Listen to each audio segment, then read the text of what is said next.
നമ്മളത് chicken cups വയ്ക്കാൻ പാട്ടോ. അപ്പോഴാണ് ഞാൻ ഓർത്ത് എല്ലാവരും ശ്രദ്ധിച്ചിട്ടുണ്ടോയെന്ന് അറിഞ്ഞൂടാ. നമ്മൾ ഇവിടെ ഇങ്ങനെ പാക്ക് ചെയ്ത് വാങ്ങുന്ന ചിക്കനില്ലേ, അത് വാഷ് ചെയ്യാൻ പാടില്ല കേട്ടോ. ആ പാക്കിങ്ങിലെ ഇൻസ്ട്രക്ഷൻസ് നിങ്ങൾ വായിച്ചൊക്കെ കാണാൻ പറ്റും. ഡു നോട്ട് വാഷ് എന്ന് എഴുതിയേക്കുന്നത്. നമ്മൾ നാട്ടിലെ കാര്യമല്ല കേട്ടോ. ഇവിടെ നമ്മളിങ്ങനെ പാക്ക് ചെയ്ത് സൂപ്പർ മാർക്കറ്റിൽ നിന്നൊക്കെ വാങ്ങുന്ന ചിക്കനാണ്. ഞാൻ പറയുന്ന കാര്യമല്ല കേട്ടോ, അത് സയൻറ്റിഫിക്കലി പ്രൂവൺ ആയിട്ടുള്ള കാര്യമാണ്. ഇങ്ങനെയുള്ള ചിക്കൻ, നമ്മുടെ ചിക്കനിലൊക്കെ നമുക്കറിയാം നമ്മുടെ ഫുഡ് പോയ്സണിങ്ങിനൊക്കെ കാരണമായ സാൽമണലൊക്കെ പോലുള്ള കുറേ ബാക്ടീരിയാസ് ഉണ്ട്. അപ്പോൾ നമ്മൾ വാഷ് ചെയ്യുമ്പോൾ ആ വെള്ളം തെറിച്ചിടത്തൊക്കെ ഈ ബാക്ടീരിയ പോയിരിക്കും.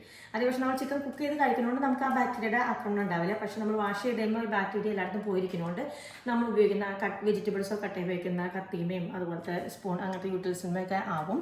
അതല്ലെങ്കിൽ വെജിറ്റബിൾസ്മേ ആവും. വെജിറ്റബിൾസോ നമ്മൾ ചിലപ്പോൾ ഒത്തിരി റോ ആയിട്ട് കഴിക്കുന്ന വെജിറ്റബിൾസ് ആയിരിക്കും, കുക്ക് ചെയ്യാണ്ട് സാലഡൊക്കെ പോലെ കഴിക്കുന്നതായിരിക്കും. അപ്പോൾ ഈ ബാക്ടീരിയ നമ്മുടെ അകത്തേക്ക് ഇപ്പോൾ നമുക്ക് പല ഇൻഫെക്ഷനും അസുഖങ്ങൾക്കൊക്കെ കാരണം. അതുകൊണ്ട് എപ്പോഴും പറയുന്ന കാര്യമാണ്, ഇങ്ങനെ നമ്മൾ വാങ്ങുന്ന ചിക്കനുകളൊന്നും വാഷ് ചെയ്യാൻ പാടില്ല. എനിക്കറിയാം ഒത്തിരി പേര് വാഷ് ചെയ്ത് ഉപയോഗിക്കാറുണ്ട്. ഞങ്ങൾ പണ്ടേ വാഷ് ചെയ്യാറില്ല കേട്ടോ, പക്ഷേ ഇതുവരെ കുഴപ്പമൊന്നുമില്ല. പറയുന്ന പോലെ തന്നെ നമ്മൾ നന്നായിട്ട് കുക്ക് ചെയ്ത്